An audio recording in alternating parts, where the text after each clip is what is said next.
Check out this video about a woman who gets upset because her husband refuses to co-sign on a vehicle after she made some what could be considered poor decisions. I'm gonna read it fast. Stay with me. All right. My wife's credit score dropped significantly from 711 to 540 because I heard this. You saw this? I heard it, yeah. Because she co-signed a car for her brother, which got repossessed, okay? All right. He strongly advised her against doing it. She did it anyway. Fast forward 2 years later, now she wants a new car because her current one gave out, blah, blah, blah. She wanted a brand new 2024. Her credit score was low, so she was only approved for 2021.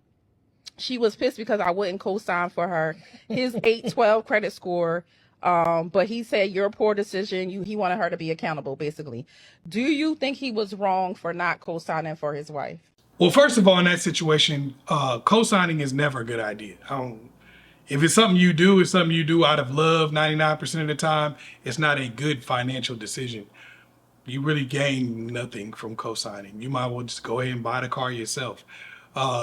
So is he wrong for not co-signing? Absolutely. You can't be wrong for doing something that's intelligent. And as far as the situation with her co-signing for her brother, he told her not to co-sign for her brother. He just said he had an 812 credit score, which means that he makes good credit decisions.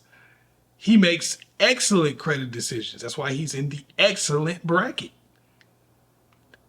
That's not him saying that. That's not me saying that. That's the credit bureau saying that. And they are right. Okay?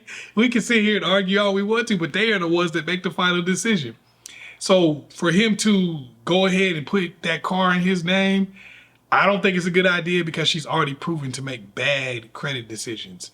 We don't know what other decisions she's going to make going forward. And also, she's making her problem your problem. You told her not to do it. She decided to do it anyway. Now she's dumping the problem on you by saying, hey, co-sign for this car.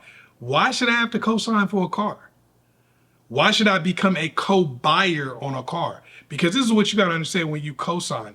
You are a co-buyer on that car. That car is, you're buying that car just as well as they are. That whole co-sign thing, no, you are a co-buyer. You are both buying that car together. You are both responsible for that car. So why would you do that?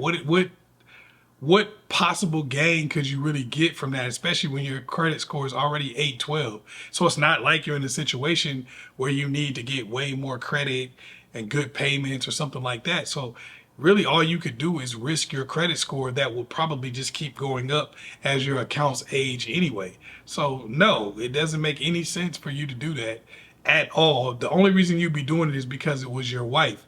And if a decision isn't good unless you add the relationship to it, then I always say don't mess with it. That's why you shouldn't have co-signed for your brother, because the only reason why it's a good idea is because it's your brother.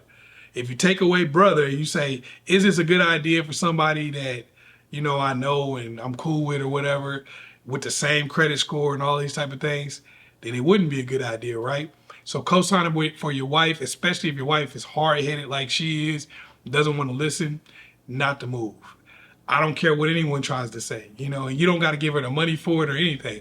Never let somebody make their problem your problem. She made a bad decision. She did something that you told her not to do. She got to face the consequences of that. Otherwise, she's going to expect you to dig her out of her holes for the rest of your relationship. And ultimately, there's going to be a point where you say no, and it's going to be like you never said yes.